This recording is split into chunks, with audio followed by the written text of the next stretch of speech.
ऐसे ही educational video को पाने के लिए मेरे चैनल को सब्सक्राइब करें और साथ में बेल आइकन को प्रेस करें ताकि मेरे आने वाले वीडियो की नोटिफिकेशन आपको मिल सके। Okay, now let's start.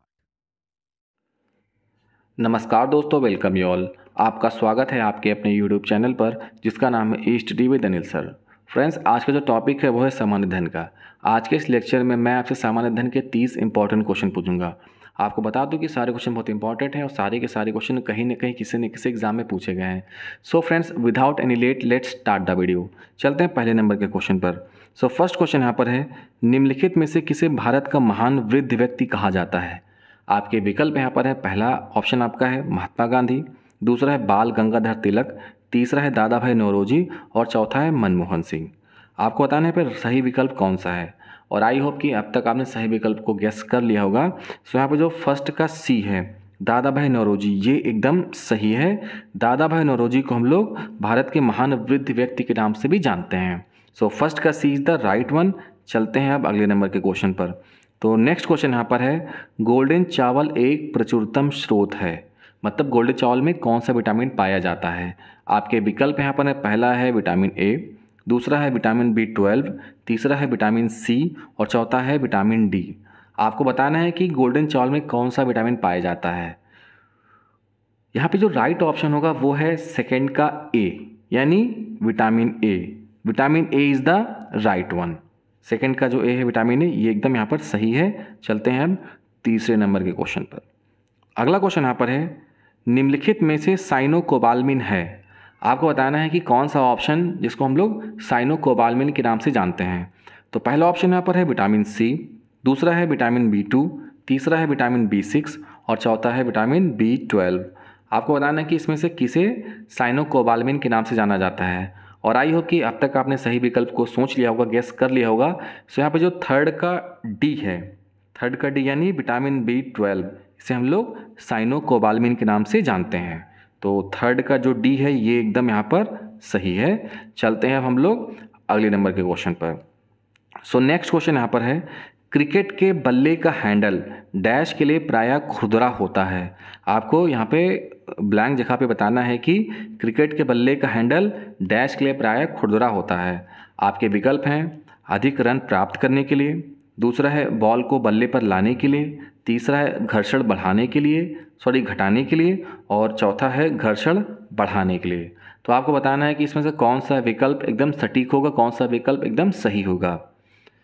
काफ़ी आसान सा क्वेश्चन है और आई होप कि अब तक आपने सही विकल्प को सोच लिया होगा। सो यहाँ पे जो फोर्थ का डी है घर्षण बढ़ाने को लेके, ये एकदम यहाँ पर सही है। जो आपने क्रिकेट खेला होगा और उसका आपने हैंडल पकड़ा भी होगा हाथ से, तो देखा होगा कि वहाँ पे खुरदरा सा होता है। तो जिससे क्या होता है, जो आपकी ग्रिपिंग होती है, जो आपकी पकड़ होती है, वो मजबूत हो जाती है। तो उसका कारण क्या है, वहाँ पे घर्षण हम लोग पैदा करते हैं ताकि हमारे हाथों से जो बल्ले के हैंडल होता है उसकी मजबूत बरकरार रहे, बढ़ी रहे। सो आपका जो फोर्थ का डी है यानी घर्षण बढ़ाने के लिए, ये एकदम यहाँ पर सही है। चलते हैं नेक्स्ट नंबर के क्वेश्चन पर। सो अगला क्वेश्चन यहाँ पर है, एक गैस से भरा गुब्बारा ऊपर की ओर जाता है क्योंकि। आपके विकल्प यहाँ पर है। पहला है इस पर गुरुत्वाकर्षण बल नहीं लगता, दूसरा है इस पर कोई घर्षण बल नहीं लगता, तीसरा है ऊपर की ओर लगने वाला बल गुरुत्वाकर्षण बल से अधिक होता है और चौथा है ऊपर की ओर लगने वाला बल से घर्षण बल अधिक होता है। बताइए यहाँ पर राइट ऑप्शन क्या है? क्या ए सही है, बी सही है, सी सही है या फिर डी सही है? बचपन में आपने गैस के गुब्बारे जरूर उड़ाए होंगे। सो अब आपको बताना है कि ऐसा क्या होता है, ऐसा क्या रीज़न है कि जो गैस का गुब्बारा ऊपर की उड़ जाता है। सो यहाँ पे जो सही विकल्प है वो है फिफ्थ का सी।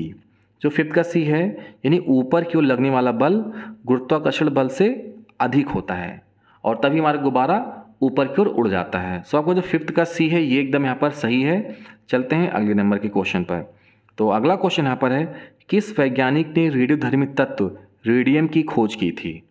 आपके विकल्प हैं। पहला है आइजैक न्यूटन, दूसरा है अल्बर्ट आइंस्टाइन, तीसरा है बेंजामिन फ्रैंकलिन और चौथा है मैरी क्यूरी।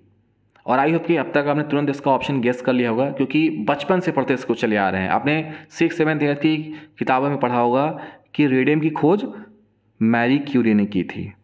सो यहाँ पे जो 6th का डी है ये एकदम यहाँ पर सही है। 6th का D is the right one, Marie Curie is the right one. चलते हैं अगले नंबर के क्वेश्चन पर।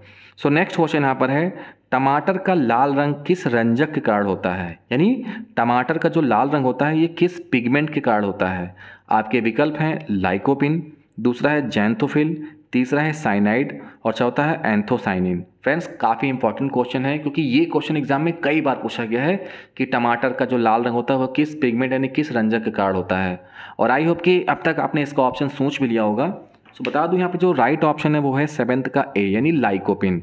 लाइकोपिन एक ऐसा पिगमेंट होता है जिसके कारण टमाटर का रंग लाल हो जाता है। सो 7th का A is the right one. चलते हैं अगले क्वेश्चन पर। सो अगला क्वेश्चन यहाँ पर है, हैदराबाद डैश नदी पर स्थित है। आपको बताना है कि हैदराबाद किस नदी पर स्थित है। आपके विकल्प हैं, पहला है मूसी, दूसरा है महानदी, तीसरा है गोदावरी और चौथा है कृष्णा। तो क्या ए सही है, बी सही है, सी सही है या फिर डी सही है। आपको बता दूं यहाँ पे जो 8th का ए है मूसी, ये एकदम सही है। Musi is the right one. Hyderabad Bharat के राज्य तेलंगाना की राजधानी है। यह नगर दक्कन के पठार पर मूसी नदी के किनारे स्थित है। सो आपका जो 8th का ए है मूसी, ये एकदम यहाँ पर सही है। बढ़ते हैं 9th नंबर के क्वेश्चन पर। सो अगला क्वेश्चन यहाँ पर है, कोयला एक उदाहरण है। आपके ऑप्शन है आग्नेय शैल का, दूसरा है अवसादी शैल का, तीसरा है रूपांतरित शैल का या फिर इनमें से कोई नहीं। आपको बताना है कि कोयला एक उदाहरण है आग्नेय शैल का, अवसादी शैल का, रूपांतरित शैल का या फिर इनमें से कोई नहीं। तो आपको बता दूं जो 9th का बी है यानी अवसादी शैल, जिसे हम लोग इंग्लिश में सेडिमेंट्री रॉक बोलते हैं या फिर हम लोग उसको हम लोग अवसादी चट्टान बोलते हैं। तो ये जो कोयला है ये अवसादी शैल का, अवसादी चट्टान का या फिर इसको हम लोग इंग्लिश में सेडिमेंट्री रॉक्स भी बोलते हैं। तो इसका उदाहरण है। सो 9th का जो बी है यहाँ पर एकदम सही है। चलते हैं अगले नंबर के क्वेश्चन पर। सो नेक्स्ट क्वेश्चन यहाँ पर है, निम्नलिखित में से किसे संसार की छत कहते हैं। आपके ऑप्शन हैं अरावली, सतपुड़ा, पामीर या म्यांमार। संसार की छत किसे कहते हैं, अरावली को, सतपुड़ा को, पामीर को या फिर म्यांमार को। सो यहाँ पे जो राइट ऑप्शन है वो है 10th का सी यानी Pamir is the right one. Pamir को हम लोग संसार की छत कहते हैं। यह मध्य एशिया में स्थित है। मध्य एशिया में स्थित एक प्रमुख पठार एवं पर्वत श्रृंखला है जिसकी रचना हिमालय, तिएन शान, काराकोरम, कुनलुन व हिंदकुश श्रृंखलाओं के संगम से हुआ है। इसे चीन में कोंगलिंग के नाम से जाना जाता है। सो यहाँ पे जो 10th का सी पामीर है ये एकदम यहाँ पर सही है। चलते हैं अब अगले क्वेश्चन पर। तो 11वां नंबर का क्वेश्चन यहाँ पर है, इसमें पूछा गया है नाटो यानी NATO का मुख्यालय स्थित है। आपके ऑप्शन हैं ब्रुसेल्स, दूसरा है न्यूयॉर्क, तीसरा है लंदन और चौथा है पेरिस। आपको बताना है कि नाटो का जो मुख्यालय कहाँ पर स्थित है और आई होप कि इसका ऑप्शन आपको मालूम होगा। तो यहाँ पे जो राइट ऑप्शन है वो है 11th का ए यानी ब्रुसेल्स में। तो नाटो का मुख्यालय ब्रुसेल्स में स्थित है। फ्रेंड्स अगर आपसे एग्जाम में पूछ ले कि नाटो का फुल फॉर्म क्या है, तो इसका फुल फॉर्म है नॉर्थ अटलांटिक ट्रीटी ऑर्गेनाइजेशन। क्या है, नॉर्थ अटलांटिक ट्रीटी ऑर्गेनाइजेशन। इसकी स्थापना जो है 4 अप्रैल 1949 में हुई थी। तो फ्रेंड्स इसका जो मुख्यालय है वो है ब्रुसेल्स में। इसका फुल फॉर्म है नॉर्थ अटलांटिक ट्रीटी ऑर्गेनाइजेशन और इसकी स्थापना हुई थी 4 अप्रैल 1949 में। सो यहाँ पर जो 11वां का ए है ये एकदम यहाँ पर सही है। बढ़ते हैं अब अगले क्वेश्चन पर। सो अगला क्वेश्चन यहाँ पर है, मनुष्य के शरीर की सबसे बड़ी ग्रंथि है। आपको बताना है कि मनुष्य के शरीर की सबसे बड़ी ग्रंथि कौन सी है। आपके विकल्प हैं अग्नाशय, दूसरा है अधिभृत ग्रंथि, तीसरा है पीयूष ग्रंथि, चौथा है यकृत। आपको बताना है कि सबसे बड़ी ग्रंथि कौन सी है। सो क्या ए है, बी है, सी है या फिर डी है। यहाँ बता दो जो राइट ऑप्शन है वो है 12th का डी यानी यकृत, और जिसे हम लोग लीवर भी बोलते हैं। तो यह शरीर की सबसे बड़ी ग्रंथि है। और आई होप कि ये चीज़ आपको अच्छा लग रहा होगा और समझ में भी आ रहा होगा। फ्रेंड्स अगर आपको लगे इसमें कुछ इंपॉर्टेंट है तो इसको अपनी कॉपी पर नोट डाउन कर सकते हैं, क्योंकि जो चीज़ आप लिख लेंगे वो चीज़ आपको याद रहेगा, जो चीज़ सुनेंगे वो आप कुछ टाइम के बाद आप भूल जाएंगे। सो फ्रेंड्स यहाँ पे जो 12th का डी है ये एकदम सही है। बढ़ते हैं अब 30 नंबर के क्वेश्चन पर। सो इस क्वेश्चन पूछा गया है, किसी राज्य के राज्यपाल की नियुक्ति के लिए कम से कम क्या उम्र होनी चाहिए। आपको बताना है यहाँ पर कि राज्यपाल की नियुक्ति के लिए कम से कम उम्र कितनी होनी चाहिए। आपके विकल्प हैं 35 वर्ष, दूसरा है 50 वर्ष, तीसरा 45 वर्ष या फिर 30 वर्ष। ये क्वेश्चन भी कई बार पूछा गया है। सो यहाँ पे जो राइट ऑप्शन है वो है 13 का ए 13 का जो है 35 वर्ष, ये एकदम सही है। किसी राज्यपाल की अगर नियुक्ति करनी है तो उसकी जो उम्र है वो कम से कम 35 वर्ष की होनी चाहिए। सो जो 13 का ए है 35 वर्ष, ये एकदम सही है। चलते हैं अगले क्वेश्चन पर। सो अगला क्वेश्चन यहाँ पर है, दिल्ली सल्तनत के किस शासक को गुलाम का गुलाम कहा जाता है? दिल्ली सल्तनत के किस शासक को गुलाम का गुलाम कहा जाता है? आपके विकल्प हैं कुतुबुद्दीन ऐबक, दूसरा है शाहजहां, तीसरा है बलबन और चौथा है इल्तुतमिश। आपको बताना है कि किसे गुलाम का गुलाम कहा जाता है। और आई होप कि अब तक आपने सही विकल्प को गेस कर लिया होगा। तो बता दूं यहाँ पे जो राइट ऑप्शन है वो है 14 का डी, यानी इल्तुतमिश। इल्तुतमिश को हम लोग गुलाम का गुलाम कहते हैं। इल्तुतमिश कुतुबुद्दीन ऐबक का गुलाम था, वह कुतुबुद्दीन ऐबक मोहम्मद गौरी का गुलाम था, इसलिए इल्तुतमिश को ही गुलामों का गुलाम कहा जाता है। और आपको बता दूं कि कुतुबुद्दीन ऐबक को हम लोग लाख बख्श के नाम से भी जानते हैं। देखिए, इल्तुतमिश कुतुबुद्दीन ऐबक का गुलाम था, वह कुतुबुद्दीन ऐबक मोहम्मद गौरी का गुलाम था, इसीलिए इल्तुतमिश को ही हम लोग गुलामों का गुलाम कहा जाता है। और अगर आपसे एग्जाम में पूछ ले कि लाख बख्श किसको कहा गया है, तो आपका वहाँ पे राइट ऑप्शन हो जाएगा कुतुबुद्दीन ऐबक। सो यहाँ पर जो 14 का डी है इल्तुतमिश, ये एकदम यहाँ पर सही है। बढ़ते हैं अब अगले क्वेश्चन पर। सो अगला क्वेश्चन यहाँ पर है, भूकंप की तीव्रता आंकी जाती है। भूकंप की जो तीव्रता है आंकी जाती है किसमें? सेंटीमीटर में, किलोमीटर पर सेकंड में या फिर रिक्टर स्केल में। आपको बताना है कि यहाँ पे राइट ऑप्शन क्या है। ए सही है, बी सही है, सी सही है या फिर डी सही है। फ्रेंड्स, अगर आप ए बी सी सोच रहे हैं तो तीनों आपके ऑप्शन रॉन्ग हैं। यहाँ पे जो राइट ऑप्शन है वो है 15 का डी, यानी रिक्टर स्केल। चलते हैं अगले क्वेश्चन पर। अगला क्वेश्चन यहाँ पर है, दुग्धधारा जलप्रपात किस नदी पर स्थित है? दुग्धधारा जलप्रपात किस नदी पर स्थित है? आपके विकल्प हैं मांडवी, दूसरा है नर्मदा, तीसरा है चंबल, चौथा है शरावती। आपको गेस करना है, बताना है यहाँ पर कि कौन सा ऑप्शन एकदम सही है। तो क्या ए सही है, बी सही है, सी सही है या फिर डी सही है? यहाँ पे जो राइट ऑप्शन है वो है 16 का बी, यानी नर्मदा। दुग्धधारा जलप्रपात नर्मदा नदी पर स्थित है। देखिए, इसे कपिल धारा के नाम से भी जाना जाता है। यह जलप्रपात मध्य प्रदेश में स्थित है। यह फ्रेंड्स, इसे हम लोग कपिल धारा के नाम से भी जानते हैं। यह जलप्रपात मध्य प्रदेश में स्थित है। सो जो आपका 16 का भी है नर्मदा, एकदम यहाँ पर सही है। चलते हैं अगले क्वेश्चन पर। नेक्स्ट क्वेश्चन यहाँ पर है, भारतीय नागरिक के कितने मौलिक अधिकार हैं? भारतीय नागरिक के कितने मौलिक अधिकार हैं? आपके ऑप्शन यहाँ पर हैं 10, दूसरा है 6, तीसरा है 12, चौथा है 14। आपको बताना है कि किसी भारतीय नागरिक के पास कितने मौलिक अधिकार हैं। तो 10 हैं, 6 हैं, 12 है, 14 हैं। आपको बता दूं जो 17 का बी है यानी 6, ये एकदम यहाँ पर सही है। भारतीय नागरिक के पास 6 मौलिक अधिकार हैं। अच्छा, वो कौन कौन से अधिकार है? देखिए, पहला आपका यहाँ पर है समानता का अधिकार, दूसरा है स्वतंत्रता का अधिकार, तीसरा है शोषण के विरुद्ध अधिकार, चौथा है धार्मिक स्वतंत्रता का अधिकार, पांचवा है संस्कृति व शिक्षा का अधिकार और छठा है संवैधानिक उपचारों का अधिकार। देखिए, पहले आपके टोटल 7 मौलिक अधिकार हुआ करते थे। इसमें से एक आपका था संपत्ति का अधिकार, उसको हटा दिया गया है। तो अभी आपके टोटल हैं 6 मौलिक अधिकार। देखिए, संपत्ति का अधिकार पहले शामिल था इसमें से, जिसे 44वें संविधान संशोधन द्वारा हटा दिया गया था। तो आपके 6 मौलिक अधिकार कौन कौन से हैं? देखिए, पहला है समानता का अधिकार, दूसरा है स्वतंत्रता का अधिकार, तीसरा है शोषण के विरुद्ध अधिकार, चौथा है धार्मिक स्वतंत्रता का अधिकार, पांचवा है संस्कृति व शिक्षा का अधिकार और छठा है संवैधानिक उपचारों का अधिकार। पहले 7 संविधान थे, 7 मौलिक अधिकार थे, जिसमें से एक हटा दिया गया। वो आपका कौन सा था? संपत्ति का अधिकार, जिसे 44वें संविधान संशोधन के द्वारा हटा दिया गया था। तो आपका जो 17 का बी है 6 एकदम यहाँ पर सही है। बढ़ते हैं अब अगले क्वेश्चन पर। तो अगला क्वेश्चन यहाँ पर है, मानव आहार में पॉलिश किए गए चावल के उपयोग से निम्नलिखित रोग हो जाता है। आपको बताना है कि अगर चावल को आप पॉलिश करते हैं बार बार, जो पॉलिशर मशीन से अगर उसको पॉलिश कराते हैं, तो उससे कौन सा रोग होने की संभावना होती है या फिर कौन सा रोग हो जाता है? आपके विकल्प हैं सूखा रोग, दूसरा है एनीमिया, तीसरा है घेंघा, चौथा है बेरी।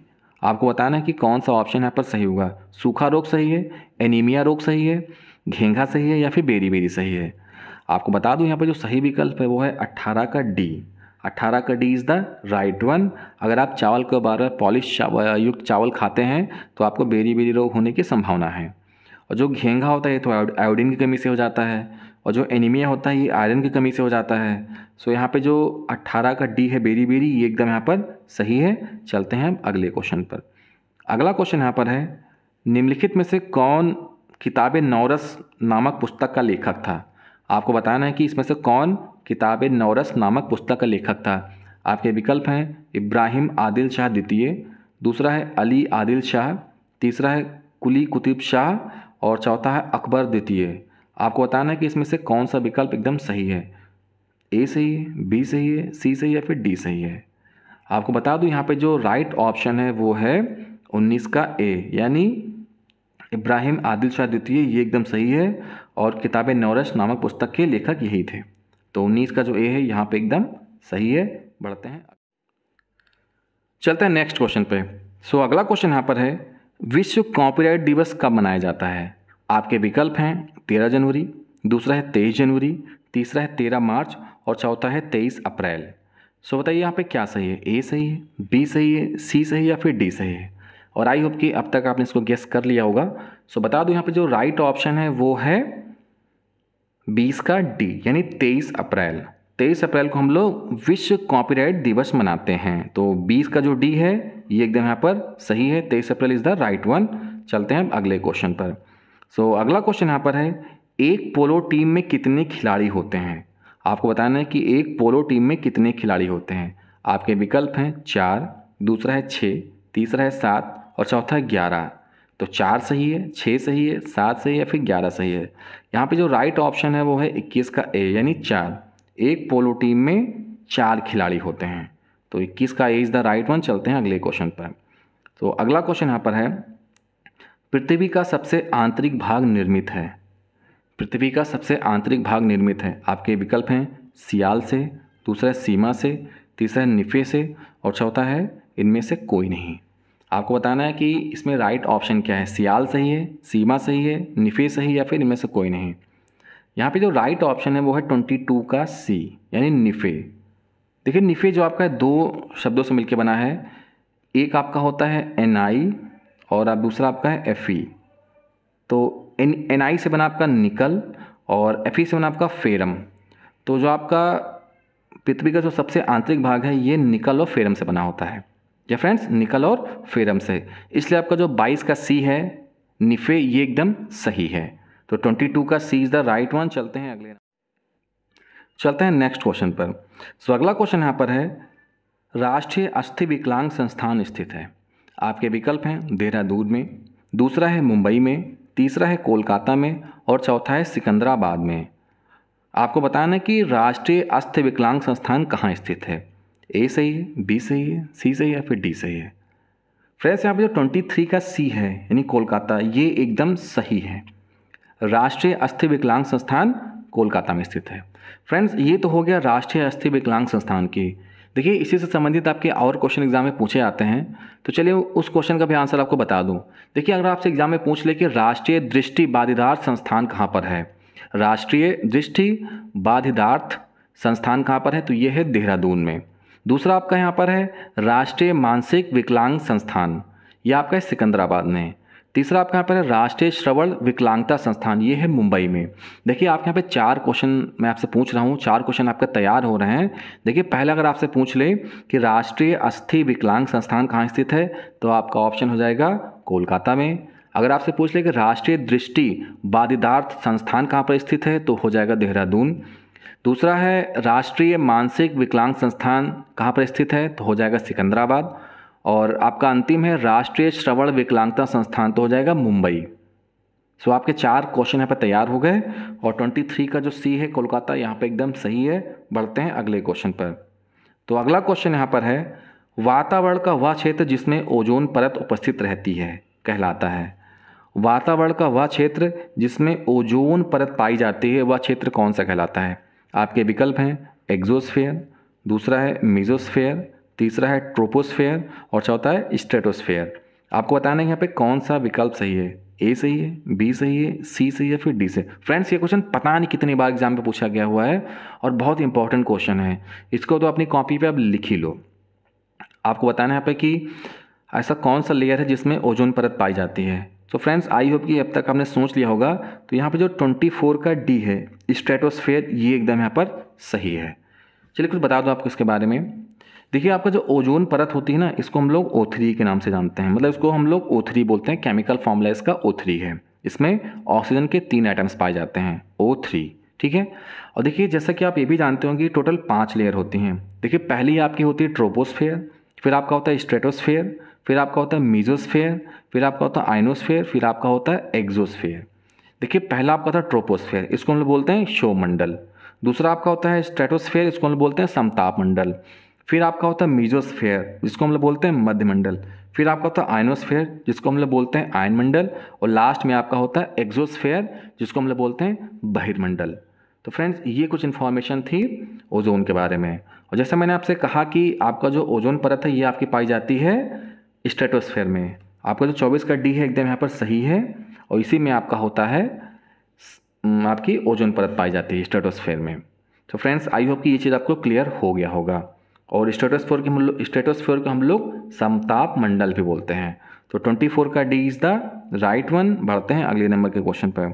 नेक्स्ट क्वेश्चन यहाँ पर है, 1 माइक्रोन होता है कितने के बराबर होता है? 10⁻⁹ मीटर। दूसरा है 10⁻12 मीटर। तीसरा है 10⁻�6 मीटर, या फिर 10⁻15 मीटर। तो 1 micron is equal to A, B, C और D किसके बराबर होता है आपको बताना है। यहाँ पर जो 25 का C है 10⁻⁻6 मीटर, ये एकदम सही है। 1 micron is equal to 10⁻⁻6 metre, यानी 1 माइक्रोन बराबर होता है 10⁻⁻6 के। तो 25 का जो C है एकदम यहाँ पर सही है। बढ़ते हैं अगले क्वेश्चन पर। अगला क्वेश्चन यहाँ पर है, किसकी कमी से रतौंधी होती है? आपको बताना है कि किसकी कमी से रतौंधी होती है। आपके विकल्प हैं विटामिन ए, दूसरा है विटामिन सी, तीसरा है विटामिन बी और चौथा है विटामिन डी। आपको बताना है कि किसकी कमी से रतौंधी होती है। फ्रेंड्स बता दूं, जो रतौंधी होती है ना, इसमें शाम के टाइम पे आपको थोड़ा कम दिखता है। शाम के टाइम या रात के टाइम में तो वैसे लोगों को नहीं दिखता है, बट जिनको ये बीमारी हो जाती है उनको शाम के टाइम पे बहुत कम दिखता है, उनको बहुत कम देख पाते हैं लोग, तो उसको हम लोग बोलते हैं रतौंधी। अब आपको बताना है कि ये किसकी कमी से होता है। आपके विकल्प हैं ए, बी, सी या डी। बता दो यहाँ पे जो सही विकल्प है वो है 26 का ए, यानी विटामिन ए।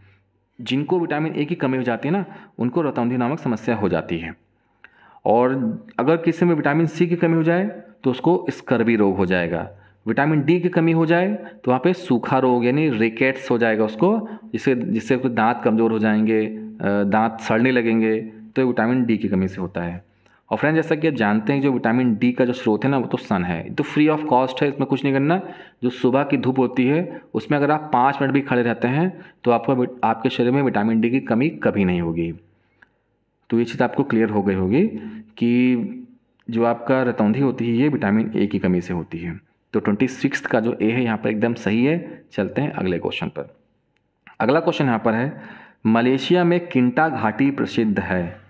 आपको बताना है कि मलेशिया में किंटा घाटी जो है वो किस चीज़ के लिए प्रसिद्ध है। आपके विकल्प हैं रबर उत्पादन के लिए, दूसरा है चाय उत्पादन के लिए, तीसरा है टिन उत्पादन के लिए और चौथा है कहवा उत्पादन के लिए।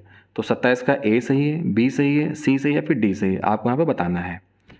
और आई होप कि अब तक आपने गेस कर लिया होगा, सोच लिया होगा। बता दो यहाँ पे जो 27 का सी है टिन उत्पादन के लिए, ये एकदम यहाँ पर सही है। 27 का C is the right one. Tin production के लिए जो आपका मलेशिया में किंटा घाटी है ये फेमस है। अब बात हो रही मलेशिया की, तो बता दूं यहाँ की जो करेंसी है वो है रिंगिट। क्या है? मलेशिया की करेंसी है रिंगिट। और यहाँ की जो कैपिटल है, राजधानी है, वो है कुआलालंपुर। ये चीज़ आपको ऐसे बता दिया एडिशनल इन्फॉर्मेशन के लिए। यहाँ की जो करेंसी है वो है रिंगिट और यहाँ की जो राजधानी है, कैपिटल है, वो है कुआलालंपुर। तो जो 27 का जो सी है टिन उत्पादन, ये एकदम यहाँ पर सही है। चलते हैं अब अगले क्वेश्चन पर। तो अगला क्वेश्चन यहाँ पर है, निम्नलिखित में से किस वंश के शासकों को पुराणों में श्री पर्वतीय कहा गया है। आपके विकल्प हैं वाकाटक, दूसरा है इक्ष्वाकु, तीसरा है शक और चौथा है खारवेल। आपको बताना है कि निम्नलिखित में से किस वंश के शासकों को पुराणों में श्री पर्वतीय कहा गया है। आई होप कि इसका ऑप्शन आपको ना मालूम हो, मैं बताऊंगा, मैं बताने के लिए बैठा हूँ यहाँ पर। तो वाकाटक सही है, इक्ष्वाकु सही है, शक सही है, फिर खारवेल सही है। बता दूं, अगर आप यहाँ पर जो ऑप्शन ए सोच रहे हैं तो ये एकदम गलत हो जाएगा।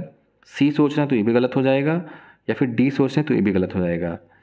आपका जो राइट ऑप्शन है, सही विकल्प है, वो है 28 का बी यानी इक्ष्वाकु वंश। तो 28 का B is the right one. चलते हैं अगले क्वेश्चन पर। अगला क्वेश्चन यहाँ पर है, खेल दिवस कब मनाया जाता है? आपको बताना है कि खेल दिवस कब मनाया जाता है। आपके विकल्प हैं 25 अगस्त, दूसरा है 29 अगस्त, तीसरा है 30 अगस्त, चौथा है 31 अगस्त। आपको बताना है कि यहाँ पे सही विकल्प क्या है। ए सही है, बी सही है, सी सही है या फिर डी सही है। सो यहाँ पे जो राइट ऑप्शन है वो है 29 का बी यानी 29 अगस्त। तो 29 का जो बी है 29 अगस्त, ये एकदम सही है। खेल दिवस हम लोग 29 अगस्त को मनाते हैं। हर साल 29 अगस्त को भारत में राष्ट्रीय खेल दिवस मनाया जाता है। यह दिवस हॉकी के जादूगर कहे जाने वाले महान खिलाड़ी मेजर ध्यानचंद जी के जयंती के दिन मनाया जाता है। सो आपको इस साथ में ये भी मालूम होना चाहिए कि क्यों मनाते हैं।